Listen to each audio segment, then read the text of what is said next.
नमस्कार। देश की बात में आप सभी का स्वागत है। मैं हूं आपके साथ गरिमा वाजपेयी। खबरों में आगे बढ़ेंगे उससे पहले एक नजर आज के हेडलाइंस पर डालते हैं। राष्ट्रपति के अभिभाषण के बाद आज से शुरू होगा संसद का बजट सत्र। 1 फरवरी को केंद्रीय बजट प्रस्तुत करेंगे वित्त मंत्री। लगातार 9वां बजट करेंगे पेश। इंदौर में दूषित पानी से 29वीं मौत। हाईकोर्ट ने बनाया स्वतंत्र जांच आयोग। 23 मौतों की रिपोर्ट पेश। 16 की गंदे पानी से मौत। वाले बरेली के सिटी मजिस्ट्रेट हाउस अरेस्ट। अलंकार अग्निहोत्री के एडीएम कैंपस से बाहर जाने पर रोक। सरकारी आवास के बाहर पुलिस पीएसी तैनात।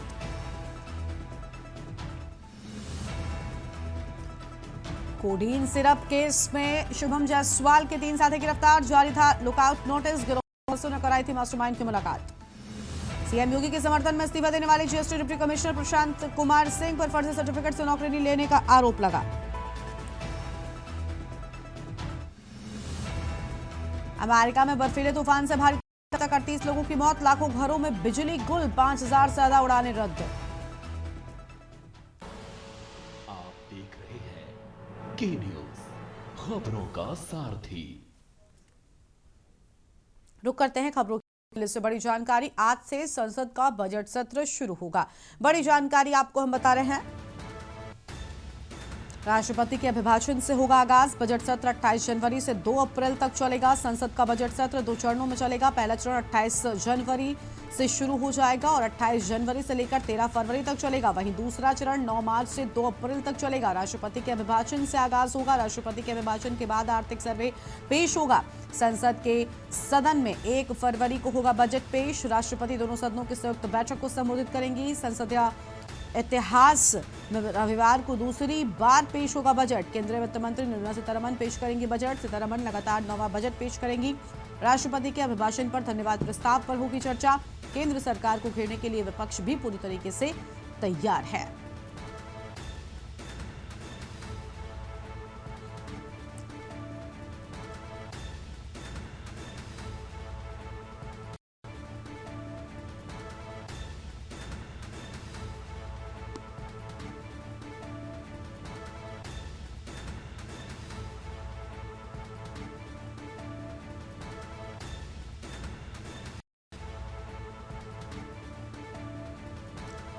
बड़ी जानकारी आपको हम बता रहे हैं। निर्मला सीतारमण बजट पेश करेंगी। राष्ट्रपति के अभिभाषण पर धन्यवाद प्रस्ताव को लेकर बड़ी जानकारी आपको हम बता रहे हैं। केंद्र सरकार की ओर से बड़ी जानकारी। आज से संसद का बजट सत्र शुरू होगा।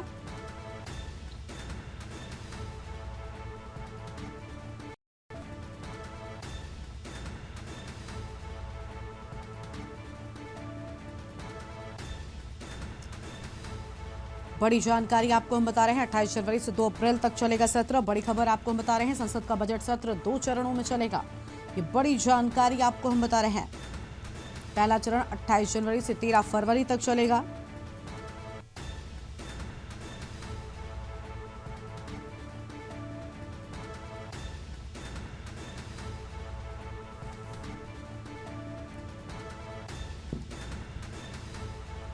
राष्ट्रपति के अभिभाषण के बाद आर्थिक सर्वे पेश होगा। यह अहम जानकारी आपको हम बता रहे हैं।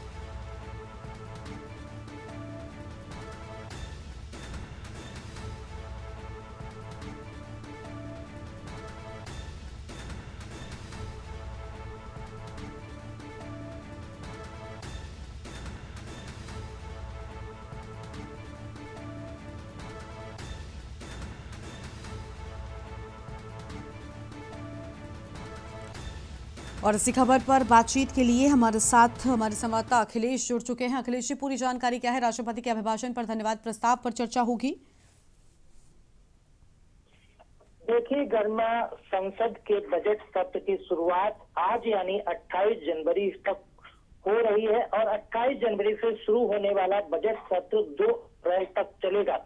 बजट सत्र के 2 पार्ट होंगे, एक होली से पहले और एक होली के बाद ये कहा जाता है। तो ये परंपरा रही है संसदीय कि 2 पार्ट में बजट सत्र का आयोजन होता है।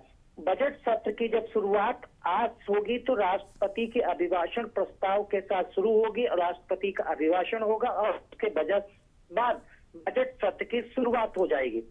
बजट सत्र की शुरुआत होने के बाद अभिभाषण होगा राष्ट्रपति का और फिर उसके बाद एक आर्थिक सर्वे पेश किया जाएगा। वो आर्थिक सर्वे के बाद बजट सत्र 1 फरवरी को पेश किया जाएगा। वित्त मंत्री निर्मला सीतारमण अपने सहयोगियों के साथ बजट सत्र में इस बार बजट 1 फरवरी को पेश करेंगे और ये इतिहास होगा कि रविवार के दिन दूसरी बार बजट पेश होने जा रहा है। 9वीं बार निर्मला सीतारमण बजट पेश करेंगी।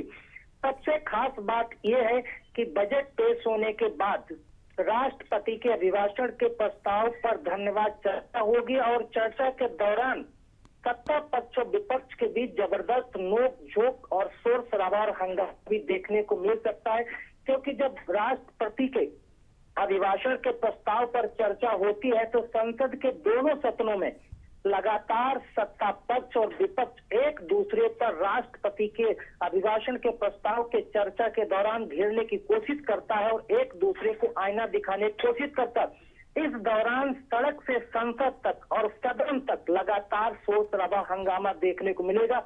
जिस तरह से सत्ता पक्ष विपक्ष ने बैठकें करके अपनी रणनीति तैयार की है तो ये कहा जा सकता है कि इस बजट सत्र पर शोर शराबा और हंगामा कई मुद्दों को लेगा, लेकिन आम जनता को इस बजट सत्र से कई सरोकार है कि उनको महंगाई से राहत मिलेगी या नहीं मिलेगी, जो लगातार शिक्षा महंगी हो रही उससे राहत मिलेगी नहीं, इनकम टैक्स में छूट कितनी उनको मिलेगी, किन योजनाओं की नई घोषणा होगी, क्या रेल में कोई सुविधा और जो किराए की बढ़ोतरी लगातार हो रही उसमें कोई कटौती की घोषणा होगी, आम महिलाओं को इनकम टैक्स में की दरकार रहती है उनके लिए क्या घोषणा होगी।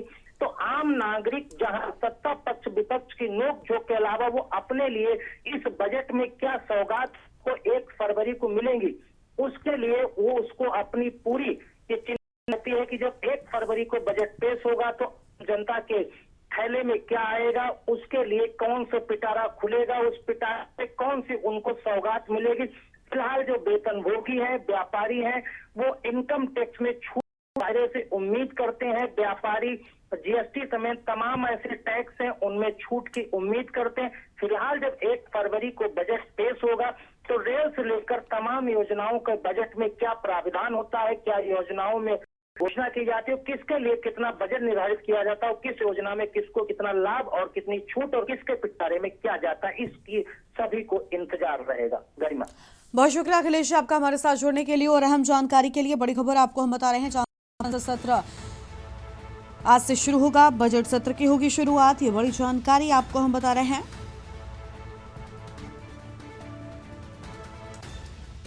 राष्ट्रपति के अभिभाषण से होगा आगाज, यह अहम खबर आपको हम बता दें।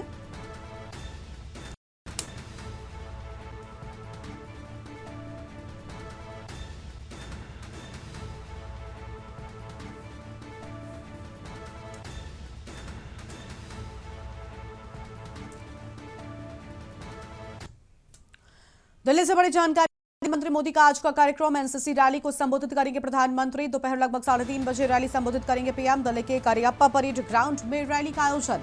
बड़ी खबर आपको हम बता रहे हैं।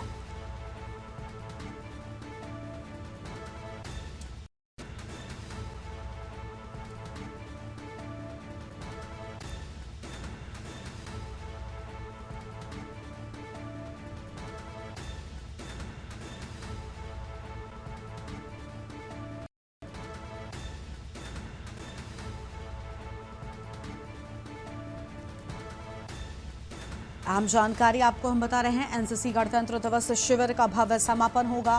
बड़ी खबर आपको हम बता दें, जहां पर देश भर से 2406 एनसीसी कैडेट ने भाग लिया।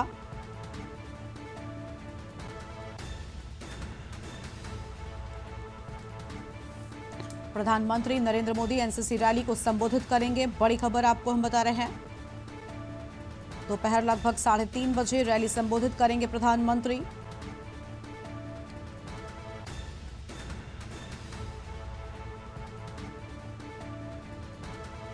दिल्ली से खबर, प्रधानमंत्री मोदी का आज का कार्यक्रम, एनसीसी रैली को संबोधित करेंगे प्रधानमंत्री। अहम जानकारी आपको हम बता रहे हैं, दोपहर लगभग 3:30 बजे रैली संबोधित करेंगे प्रधानमंत्री।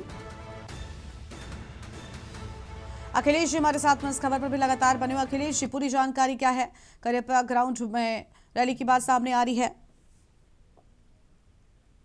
देखिए गर्मा, ये लोकतंत्र पर परंपरा रही है कि जब लोकतंत्र का पर्व शुरुआत होता है और लोकतंत्र के इस अवसर पर गणतंत्र दिवस के परेड की आयोजन के बाद एनसीसी कैडेट्स और उसमें तमाम ऐसे जो सदस्य हैं जो गणतंत्र दिवस पर परेड में शामिल होते हैं या फिर उसकी तैयारी में जुटे रहते हैं, इन सभी एनसीसी और एनएसएस के कैडेट्स को दिल्ली बुलाया जाता है और वो सभी गणतंत्र दिवस के समाप्ति के बाद अगले दिन इनके लिए एक कार्यक्रम का आयोजन किया जाता है और फिर उसके बाद प्रधानमंत्री नरेंद्र मोदी एनसीसी और एनएसएस के कैडेट्स को संबोधित करते हैं। और ये हर बार दिल्ली के कैंट इलाके के करियप्पा जो ग्राउंड है, परेड ग्राउंड, उसमें एनसीसी कैडेट्स की रैली आयोजित की जाती है। इस रैली को प्रधानमंत्री नरेंद्र मोदी पहले भी संबोधित करते रहे, इस बार भी संबोधित करेंगे और प्रधानमंत्री एनसीसी और एनएसएस के कैडेट्स को ये संदेश देने की पूरी कोशिश करते हैं कि राष्ट्र उनके लिए प्रथम होना चाहिए, राष्ट्र की प्रतिबद्धता और राष्ट्र के लिए और राष्ट्र भावना के साथ उनको काम करना है और आगे बढ़ना है। इन तमाम संदेशों को लेकर प्रधानमंत्री नरेंद्र मोदी आज दिल्ली के कैंट इलाके के करियप्पा परेड ग्राउंड पर 3:30 बजे एनसीसी को संबोधित करेंगे और उस दौरान प्रधानमंत्री तमाम तरह से उनको जागरूक करने, प्रेरित करने और राष्ट्र के प्रति समर्पित और प्रतिबद्ध होने की भावना के साथ एक बड़ा प्रेरणा के साथ ये संबोधन भी होगा। गरिमा, शुक्रिया आपका हमारे साथ जुड़ने के लिए और अहम जानकारी के लिए। बड़ी खबर आपको हम बता रहे हैं।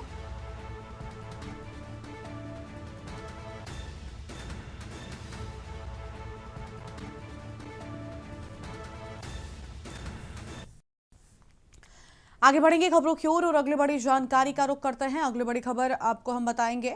अगली बड़ी जानकारी दिल्ली से, जहां बजट सत्र से पहले आज विपक्षी दलों की होगी बैठक। सुबह 10 बजे संसद भवन परिसर में विपक्षी सांसदों की बैठक। कांग्रेस अध्यक्ष खड़गे के साथ विपक्षी दलों की बैठक होगी। अहम जानकारी आपको हम बता रहे हैं।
एनसीपी, डीएमके, टीएमसी, आरजेडी समेत दल शामिल होंगे। आम जानकारी आपको हम बता रहे हैं।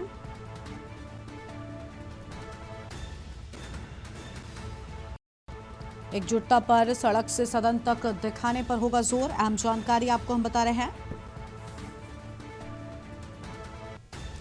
और अखिलेश जी हमारे साथ लगातार इसी खबर पर बातचीत के लिए बने हुए। अखिलेश जी, पूरी जानकारी क्या है? सुबह 10 बजे संसद भवन परिसर में सांसदों की बैठक के बाद सामने आ रही है।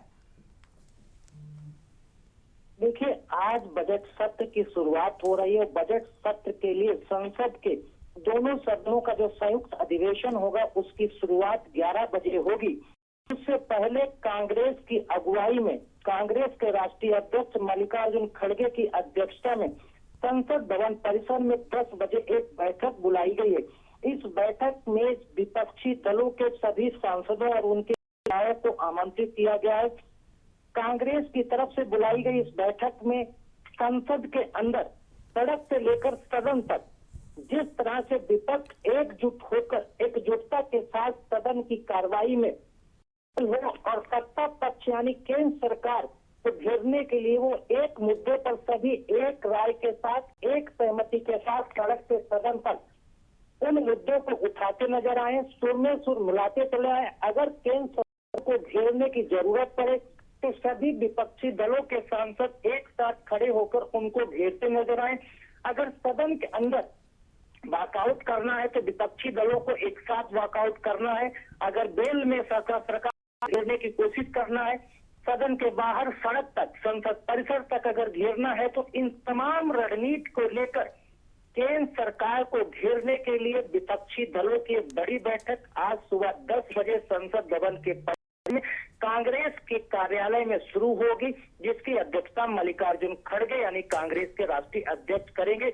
इसमें समाजवादी पार्टी हो, आरजेडी हो, एनसीपी हो, डीएमके हो, टीएमसी हो, तमाम सब क्षेत्रीय जो दल हैं, तमाम विपक्षी दल हैं, वो इस बैठक में शामिल होंगे और रणनीति बनाकर केंद्र सरकार को घेरने के लिए तर्क संगत की रणनीति को तैयार करेंगे। बहुत शुक्रिया अखिलेश जी आपको हमारे साथ जुड़ने के लिए और अहम जानकारी के लिए। कांग्रेस अध्यक्ष खड़गे मौजूद रहेंगे और एनसीपी, डीएमके, टीएमसी, आरजेडी समेत दल शामिल होंगे। अहम जानकारी आपको हम बता रहे हैं।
सुबह 10 बजे संसद भवन परिसर में विपक्षी दलों की बैठक। कांग्रेस अध्यक्ष खड़गे सहित अन्य दलों के नेता रहेंगे मौजूद। बड़ी जानकारी आपको हम बता रहे हैं।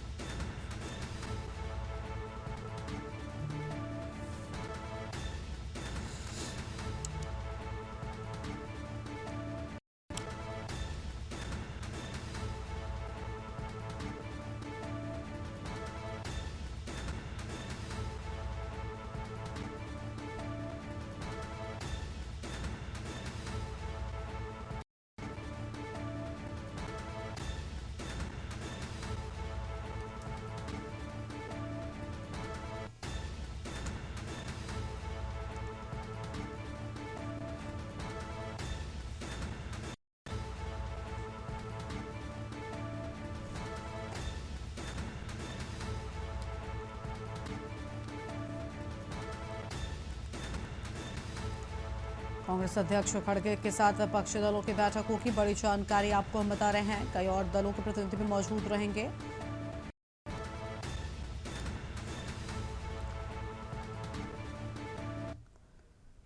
आगे बढ़ते हैं खबरों की ओर। लखनऊ से खबर, योगी सरकार के नेतृत्व में यूपी बना मेडटेक हब। यमुना एक्सप्रेसवे पर 587 करोड़ का निवेश। फार्मास्यूटिकल्स को 10 एकड़ भूमि का आशय पत्र सौंपा। 2900 से अधिक लोगों को मिलेगा रोजगार। कैंसर हृदय रोग के लिए तकनीकें की जाएंगी विकसित। रोबोटिक सर्जरी के लिए विश्व स्तरीय तकनीकें की जाएंगी विकसित। कैंसर उपचार की बीएनसीटी का होगा स्वदेश में निर्माण। देश में मिलेंगी विश्व स्तरीय सस्ती मेडिकल डिवाइस। एआई व रोबोटिक सर्जरी से बदलेगा भविष्य का हेल्थ केयर सिस्टम। बड़ी जानकारी आपको हम बता रहे हैं।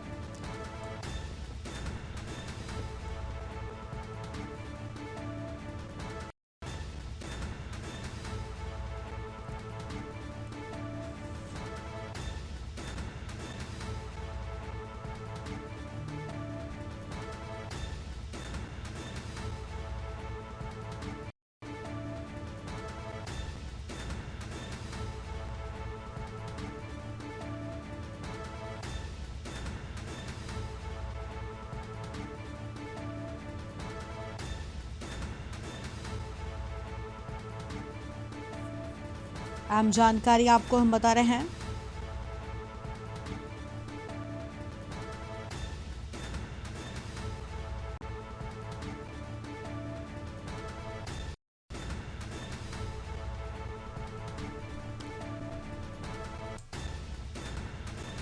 शुक्र फार्मास्यूटिकल को 10 एकड़ भूमि का आशय पत्र सौंपा।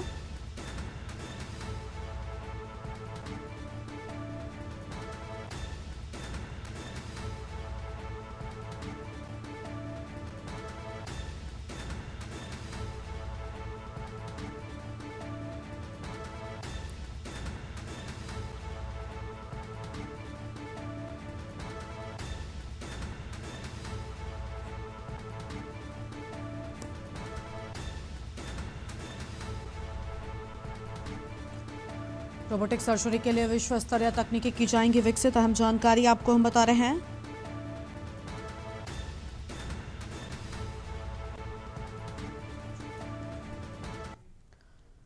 और यहां पर रुकते हैं एक ब्रेक के लिए, चल लौटेंगे। ब्रेक के बाद आप सभी का स्वागत है। वापस से खबरों का रुख लेते हैं। सीतापुर में बारिश से बिगड़े हालात, देर रात से लगातार हो रही झमाझम बरसात के चलते जीवन अस्त व्यस्त, सर्दी के चलते हवा में ठिठुरन बढ़ी, अहम जानकारी आपको हम बता रहे हैं।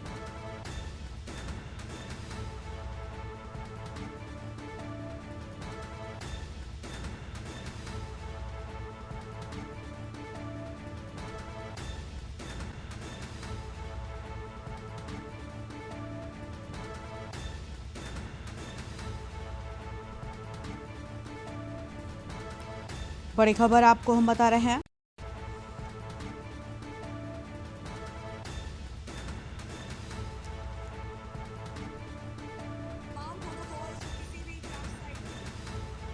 सर्दी के चलते बढ़ी ठिठुरन।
बड़ी जानकारी आपको हम बता रहे हैं। सर्दी के चलते हवा में बढ़ी ठिठुरन।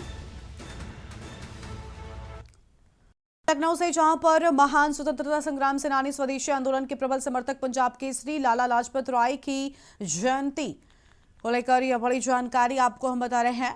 अहम जानकारी आपको हम बता दें।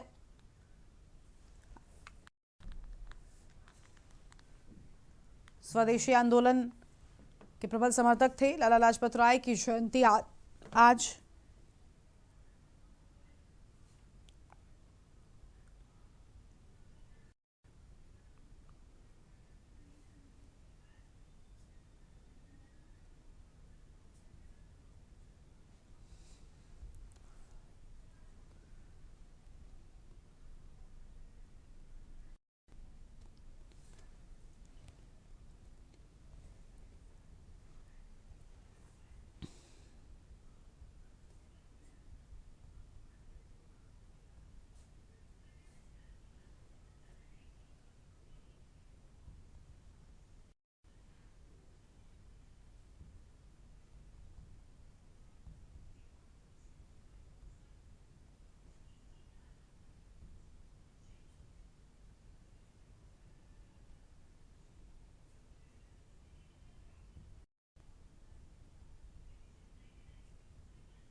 सीएम जो श्रद्धांजलि स्वदेशी आंदोलन के थे प्रबल समर्थक। अहम जानकारी आपको हम बता रहे हैं। लाला लाजपत राय की आज जयंती।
आगे बढ़ेंगे खबरों की ओर। खबर कानपुर से, जहां पर पूज्य नारायण गिरी आज कानपुर पहुंचे। उनके आगमन पर आनंदेश्वर परमठ मंदिर में भव्य स्वागत किया गया, जहां मंदिर के महंत और पुजारीगण मौजूद रहे। नारायण गिरी जी महाराज श्री हरिगिरी जी महाराज के भाई हैं, जिन्हें मुख्यमंत्री योगी आदित्यनाथ का धर्मगुरु माना जाता है। कानपुर प्रवास के दौरान पूज्य नारायण गिरी जी महाराज आनंदेश्वर मंदिर व परमठ मंदिर स्थाओं तथा प्रस्तावित कॉरिडोर को लेकर जूना अखाड़ा के गुरु मूर्तियों के साथ बैठक करेंगे। इसके साथ ही वो 109 कन्याओं का पूजन करेंगे और मां गंगा की भव्य आरती में भी शामिल होंगे।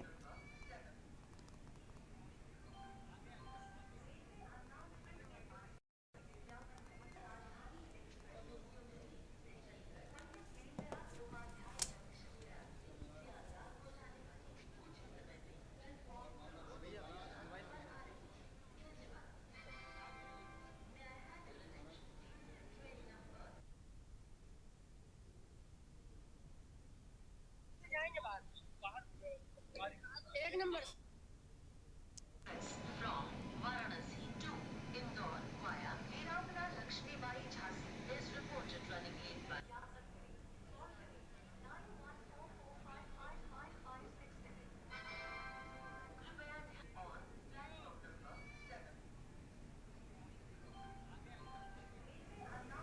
एजेंसी का मामला एक तरह से दिल्ली की ये कानून को तत्काल से सरकार को वापस लेना चाहिए। और ये क्या है कि अधिनियम जो है पहले बहुत सारा अधिनियम वगैरह है, और मान लीजिए कि आपस में जो समन्वय और ये है, और हमेशा से ही जो है संघ विचारधाराओं का लोग तो 100 साल तक कहते हैं कि जातियों का आपस में समन्वय होना चाहिए, आपस में लोग मिल के चाहिए। और ये जो है जातियों को आपस में लड़ाने का जो है एक प्रक्रिया है, तो निश्चित रूप से ये जो भी हुआ है अच्छा नहीं है, और इसको तत्काल से ये जीसी जो है इसको वापस लेना चाहिए। क्या साधु संत इसका विरोध करेगा?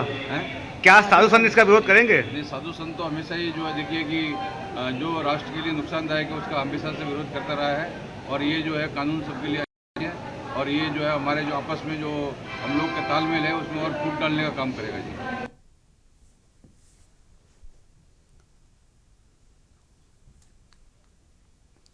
खबर है बिजनौर से, जहां पर नगीना थाना क्षेत्र में दर्दनाक हादसे में 2 युवकों की मौके पर ही मौत हो गई। हादसा नगीना धामपुर मार्ग पर टोल टैक्स से पहले मंझड़ा चौकी के पास हुआ, जहां तेज रफ्तार कार अनियंत्रित होकर सड़क किनारे बनी पुलिया से जा टकराई। टक्कर इतनी जबरदस्ती की कार पूरी तरीके से क्षतिग्रस्त हो गई। हादसे के बाद आसपास के लोगों की भारी भीड़ मौके पर जमा हो गई, और आपको बता दें ने मृत्यु घोषित किया। पुलिस ने शवों को कब्जे में लेकर पोस्टमार्टम के लिए भेजा है।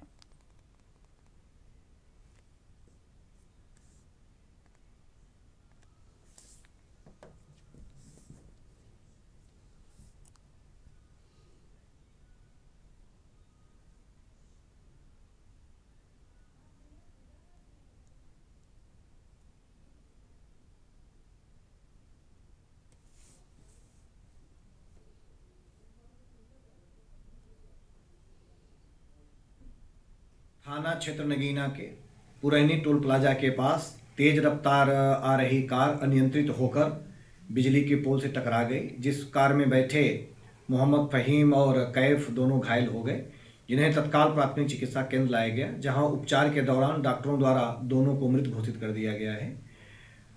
पंचायतनामा की कार्रवाई कर अन्य विधिक कार्रवाई सुनिश्चित कराई जा रही है। और इस बीच बड़ी जानकारी दिल्ली से सामने आ रही है, उसका रुख कर लेते हैं। बड़ी खबर आपको हम बताते हैं दिल्ली से। इस बीच बड़ी जानकारी, महाराष्ट्र के डिप्टी सीएम अजीत पवार का प्लेन क्रैश। बड़ी जानकारी आपको हम बता रहे हैं, महाराष्ट्र के बारामती विमान क्रैश की बात सामने आई है। अहम जानकारी आपको हम बता दें,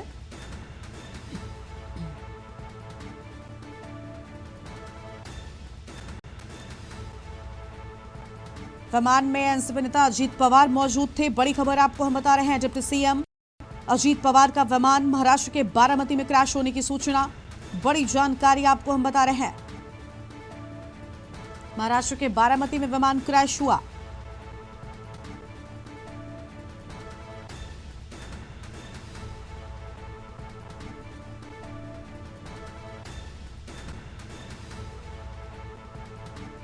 और इसी खबर पर बातचीत के लिए हमारे साथ अखिलेश जी लगातार बने। अखिलेश, अजीत पवार का प्लेन क्रैश हुआ है। तस्वीरें जो अब तक सोशल मीडिया के माध्यम से सामने आ पा रही हैं बेहद भयावह हैं। आग लगी थी विमान में। अब तक हालांकि कोई आधिकारिक सूचना फिलहाल नहीं मिल पाई है। देखिए गरिमा, महाराष्ट्र के डिप्टी सीएम अजीत पवार आज बारामती जा रहे थे। वहां पर उनको निकाय चुनाव के लिए चुनाव प्रचार करना था और 5 रैलियों को भी संबोधित करना था। कुछ निजी कार्यक्रम थे, उसको लेकर उनका विमान सुबह मुंबई से उड़ा था। अब उसमें विमान को बारामती पहुंचने से कुछ ही दूरी पहले उसमें तकनीकी खराबी आई, जिसके वजह से इमरजेंसी लैंडिंग कराई गई। इमरजेंसी लैंडिंग विमान की कराई जा रही थी, उसी दौरान वो क्रैश हो गया। विमान जब क्रैश हुआ तो उसमें अजीत पवार सवार थे नहीं, लेकिन ये कहा जा रहा है कि वो चुनाव प्रचार के लिए इसी विमान में आ रहे थे। उनके साथ एनसीपी के कौन और नेता मौजूद थे, कौन अधिकारी मौजूद थे, क्या उनका जो स्टाफ सिक्योरिटी रहता है वो मौजूद था, या उनके जो पीएसओज रहते हैं वो मौजूद थे। फिलहाल इसके बारे में अभी ना तो कोई वहां पर बड़ा अधिकारी, पुलिस अधिकारी, कोई आला अफसर किसी तरह का कोई भी बोलने को भी तैयार नहीं। वो सबसे पहले यही कह रहे हैं कि हमको बचाव राहत कार्य करना मेरी प्राथमिकता है, पहले बचाव राहत कार्य करने दिया जाए, उसके बाद हम आपको विमान के क्रैश के बारे में डिटेल से बताएंगे। फिलहाल अभी डिटेल्स के लिए इंतजार किया जा रहा है, लेकिन जो विजुअल सामने आ रहे हैं उन विजुअल से अंदाजा लगाया जा सकता है कि विमान क्रैश का हादसा कितना बड़ा रहा होगा, कितनी बड़े हादसे के बाद उसमें आग लगी, आग लगने के बाद पूरा जलकर राख हो गया। इससे अंदाजा लगाया जा सकता है कि जो विमान में सवार रहेंगे लोग, उनकी हालत क्या रही होगी। फिलहाल आधिकारिक रूप कुछ भी अभी किसी की तरफ से कहा नहीं गया है, ना तो एनसीपी कोई नेता बोल रहा है, ना तो अजीत पवार के परिवार की तरफ से। और महाराष्ट्र के डिप्टी सीएम के तौर पर अजीत पवार आज बारामती के कार्यक्रम में जा रहे थे, तो अभी सरकार के तरफ से भी कुछ नहीं बोला, ना तो दूसरे डिप्टी सीएम शिंदे की तरफ से, ना ही मुख्यमंत्री फडणवीस की तरफ से। फिलहाल आला अधिकारी से लेके पुलिस कर्मियों तक सभी से जानकारी जुटाने की कोशिश की जा रही है, लेकिन अभी कहीं से भी कुछ भी निकल कर नहीं आ रहा है।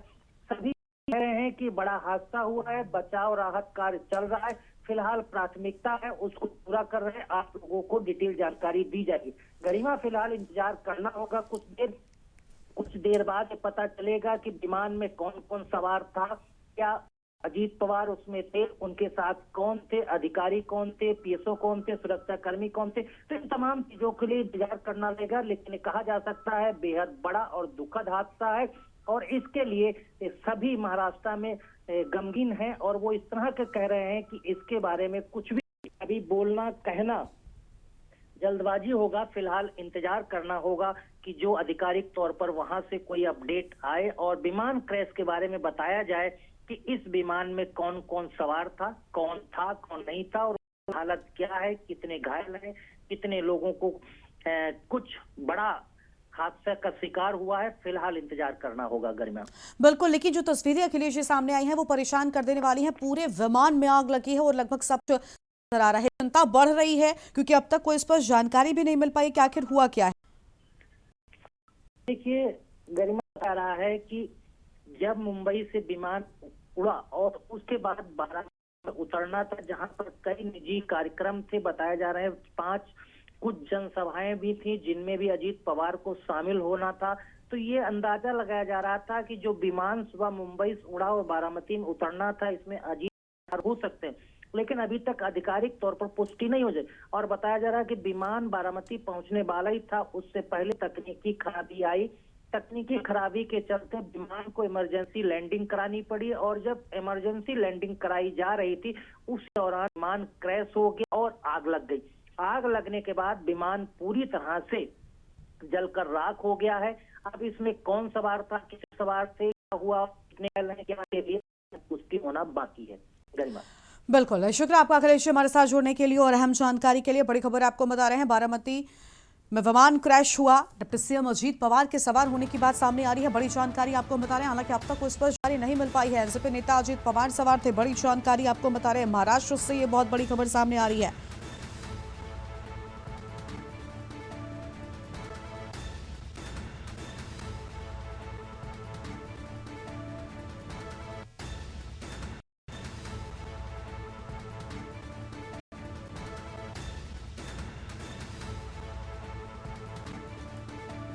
विमान में एनसीपी नेता अजीत पवार मौजूद थे। अहम जानकारी आपको हम बता रहे हैं। दिल्ली से बड़ी खबर, deputy CM Ajit Pawar plane crash.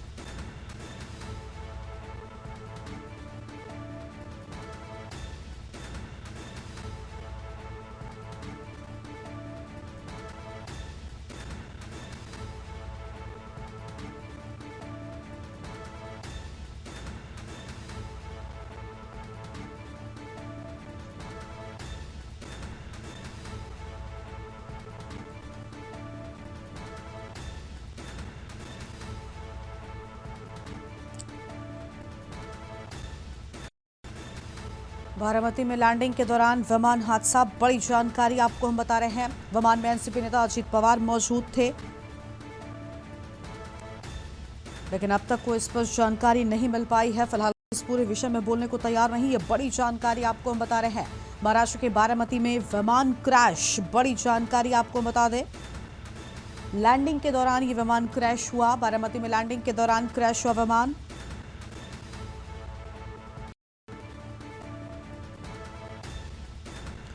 अहम खबर आपको हम बता रहे हैं, डिप्टी सीएम अजीत पवार का प्लेन क्रैश। चुनाव के प्रचार के लिए बारामती जा रहे थे। बड़ी खबर आपको हम बता रहे हैं, बड़ा विमान हादसा।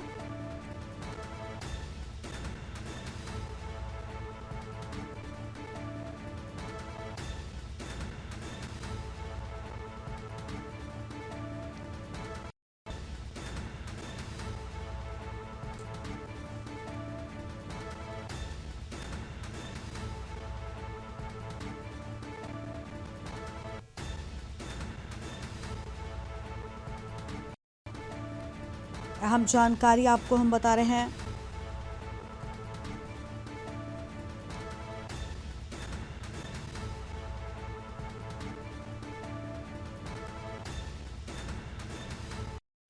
ठीक है, ये बड़ी खबर आपको हम बता रहे हैं। महाराष्ट्र के बारामती में विमान क्रैश, बड़ी खबर आपको हम बता रहे हैं। बारामती में लैंडिंग के दौरान विमान हादसा, अहम जानकारी आपको हम बता रहे हैं।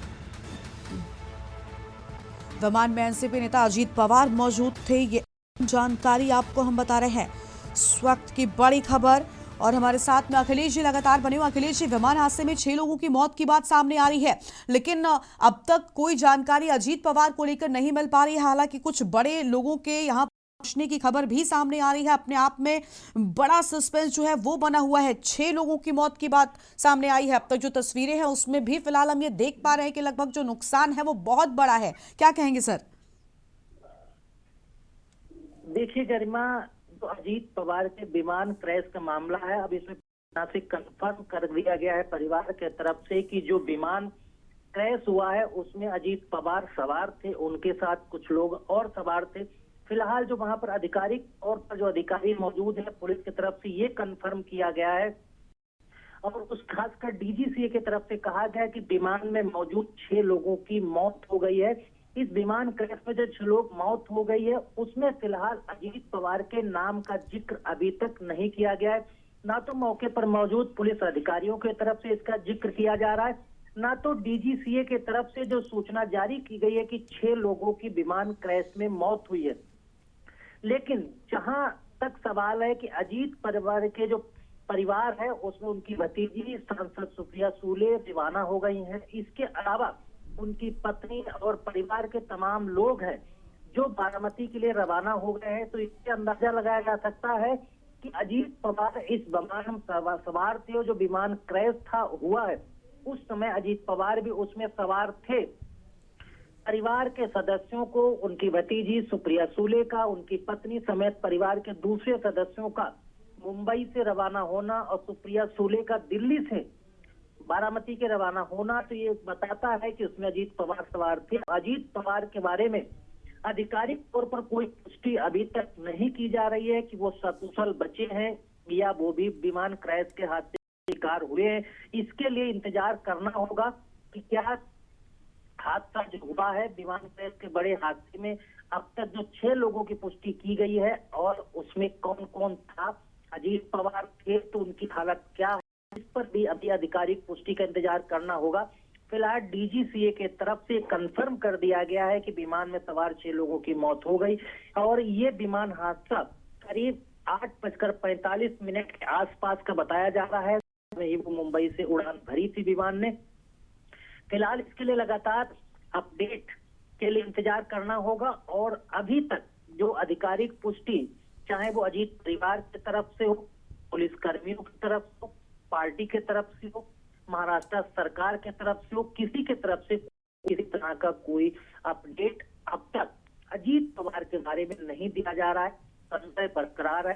फिलहाल परिवार के जो सदस्य हैं, चाहे उनकी पत्नी हो सुनेत्रा पवार और चाहे उनकी भतीजी सांसद सुप्रिया सूले हो, वो सब रवाना हो गए हैं बारामती के लिए। इससे अंदाजा लगाया जा सकता है कि हादसा बड़ा था और उसमें कई लोग सवार हैं और इसमें अब एक पुष्टि कर दी गई है कि अजीत पवार का भी निधन हो गया है। अभी अभी ये खबर आ रही है जो विमान क्रैश हुआ है उसमें अजीत पवार शामिल थे। अजीत पवार उसमें यात्रा कर रहे थे, उनके साथ 5 लोग और मौजूद थे, यानी 6 लोगों की जो मौत विमान क्रैश में हुई है उसमें 5 सहयोगी अजीत पवार के थे, 1 अजीत पवार थे। तो अब 6 लोगों की जो पुष्टि की जा रही है उसमें एक नाम अब अजीत पवार का भी सामने आया है।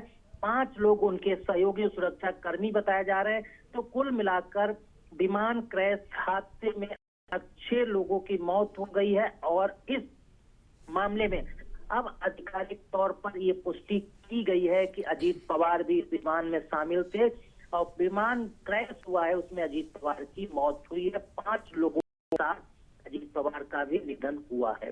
गरिमा। बिल्कुल अखिलेश जी, देखिए दुखद खबर सामने आ रही है महाराष्ट्र से जुड़ी, जहां पर अजीत पवार के निधन की फिलहाल बताया जा रहा है पुष्टि की गई है और 5 लोगों के सवार होने की जो अब तक ही संशय बना हुआ था, कई लोग सवार थे, जानकारी मिल पा रही कि फिलहाल 5 लोग सवार थे, लेकिन अजीत पवार का इस विमान हादसे में निधन होना बेहद दुखद। अखिलेश जी।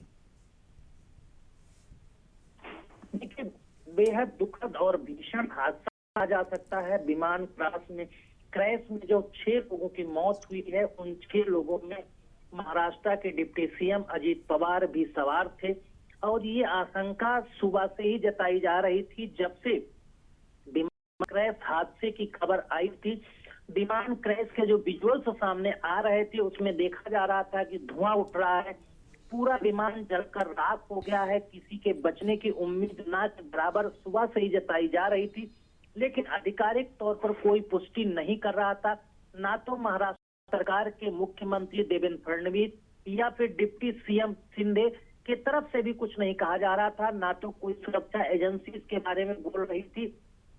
मौके पर मौजूद पुलिस अधिकारी भी कुछ भी कहने से इनकार कर रहे थे। फिलहाल वो कह रहे थे राहत बचाव कार्य उनको करने दिया जाए, वो पुष्टि करेंगे। लेकिन अब पुष्टि कर दी गई है कि अजीत पवार की भी विमान हादसे में मौत हुई है, उनका निधन हुआ है। उनके साथ 5 लोग और थे, उनका भी निधन हुआ है, पायलट का भी निधन हुआ है। तो कहा जा सकता है कि ये राजनीति के हलकों के लिए बेहद दुखद खबर है, बड़ी खबर है और इससे महाराष्ट्र ही नहीं देश के तमाम लोग हैं, राजनीतिक हलकों में बड़ी चिंता है कि इस तरह से तकनीकी खराबियों के चलते आए दिन कोई न कोई विमान क्रैश होता है, उसमें कोई न कोई बड़ी राजनीति लेकर।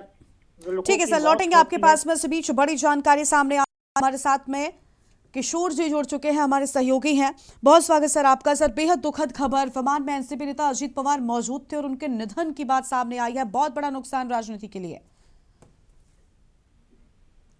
हेलो जी सर, क्या कहना चाहेंगे सर? अजीत पवार के निधन की बात सामने आई, विमान क्रैश हुआ, बताया जा रहा है कि फ्यूल टैंक में ब्लास्ट के चलते ये बड़ा हादसा और दुखद हादसा देखने को मिला। जी, अजीत जी पवार जी सुबह उठ के प्रचार रैली में, अभी जिला पंचायत का इलेक्शन चालू है बारामती विधानसभा मतदार संघ में। इसके प्रचार के दौरान में उन्होंने अपने फ्लाइट से जा रहे थे, छोटे विमान से जा रहे थे। उनके साथ में और भी 5-6 साथी थे। 6 जने की मौत हो गई है। ये बहुत बड़ी दुखद खबर है। इसकी वजह से महाराष्ट्र पे इतना बड़ा शॉक पैदा हुआ है।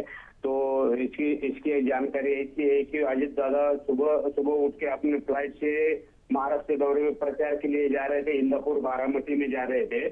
उधर तो ऐसा हादसा हो गया है। ये बहुत बड़ी खबर मिली है कि ये दादा ने रात में बात कर दिए थे अपने सहयोगिता से कि मैं कल सुबह पूरा इंदापुर बारामती तालुका का दौरा करूंगी। इसकी वजह से बारामती को मैम बिल्कुल, लेकिन एक बहुत नुकसान के तौर पर आ रहा है। उन समर्थकों में दुखद खबर सामने आते ही परेशान हैं। परिवारिक जन फिलहाल यहाँ पर पहुंच, सर बहुत बड़ा नुकसान कहेंगे।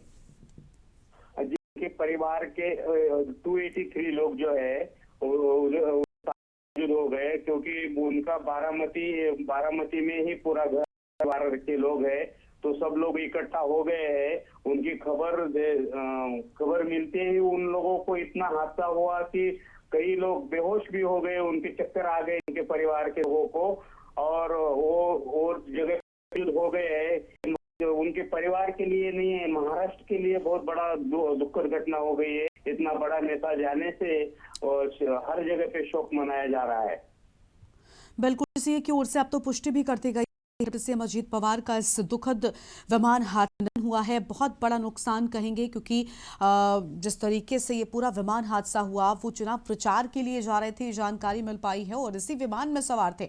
और किशोर जी जो तस्वीर दिखा रहे हैं अपने दर्शकों को, जिस तरीके से आग लगी हुई है, ऐसा लग रहा है कि ब्लास्ट जो है वो बहुत बड़ा था और शायद अवशेष भी यहाँ पर बड़ी मुश्किल से मिल पाए, क्योंकि पूरी तरीके से आग लग चुकी है विमान में। जी हाँ मैडम जी, ये जो फ्यूल का ही प्रॉब्लम अभी तो बता रहे हैं वो लोग। फ्यूल का इतना बड़ा धमाका हो गया था। वो धमाके से आजू बाजू के जो लोग हैं उनके यहाँ से मालूम पड़ा कि ये इतना धमाका, इतना बड़ा स्फोट था कि उसमें से कोई भी बच नहीं पाया। तो ये जो भी जितने भी लोग थे उसमें विमान में, उसमें से कोई पहचान भी वो देखने के लिए नहीं आ रही। इतना बड़ा स्फोट था मैडम। बिल्कुल किशोर जी, बहुत शुक्रिया आपका हमारे साथ जोड़ने के लिए और अहम जानकारी के लिए। बड़ी खबर आपको हम बता रहे हैं। बेहद दुखद हादसा सामने आया महाराष्ट्र के बारामती में, विमान हादसा जिसमें डिप्टी सीएम अजीत पवार सवार थे। निधन की बात सामने आई है। बताया जा रहा है कि इस दुखद हादसे में डिप्टी सीएम अजीत पवार का निधन हुआ है और डीजीसीए की ओर से पुष्टि किए जाने की बात सामने आई है। ये तस्वीरें आपको हम दिखा रहे हैं। बेहद दुखद खबर महाराष्ट्र से ये सामने आ रही है। अजीत पवार की बारामती में सभा होनी थी और ये लगभग 20 से 25 मिनट पहले की पूरी घटना है। ये विमान उड़ता है, लेकिन कुछ तकनीकी खराबी के चलते इसे बताया जा रहा है कि इमरजेंसी में लैंडिंग कराई जानी थी, लेकिन उस दौरान ही ये पूरा हादसा हुआ। फ्यूल टैंक में ब्लास्ट हुआ। बड़ी जानकारी आपको हम बता रहे हैं। अजीत पवार समेत 6 लोगों की मौत डीजीसीए की ओर से पुष्टि की गई।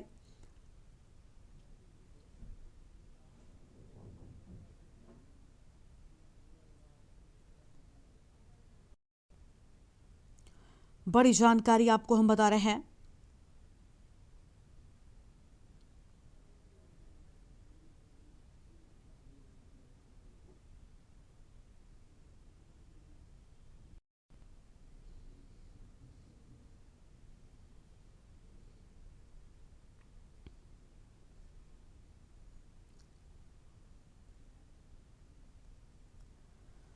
विमान में एनसीपी नेता मौजूद थे। अहम जानकारी आपको हम बता दें।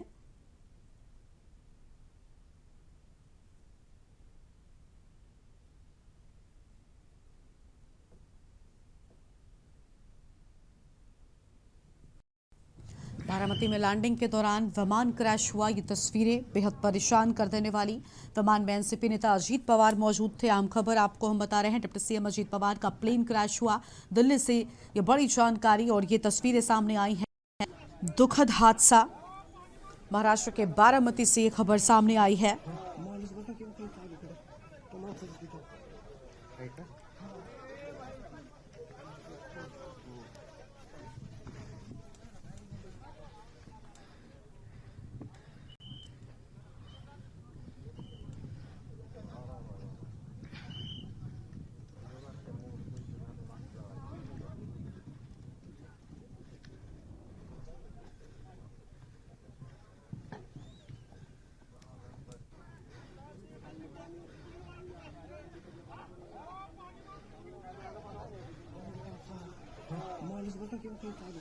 महाराष्ट्र के बारामती में हुए विमान क्रैश में डिप्टी सीएम अजीत पवार का निधन हुआ। बारामती में उनकी सभा होनी थी और वो वहीं पर जा रहे थे, लेकिन बताया जा रहा है कि इमरजेंसी लैंडिंग कराई जा रही थी और लैंडिंग के समय ही खेत में ये विमान जा गिरा और जिसमें उनकी जान चली गई। ये तस्वीर आपको हम दिखा रहे हैं।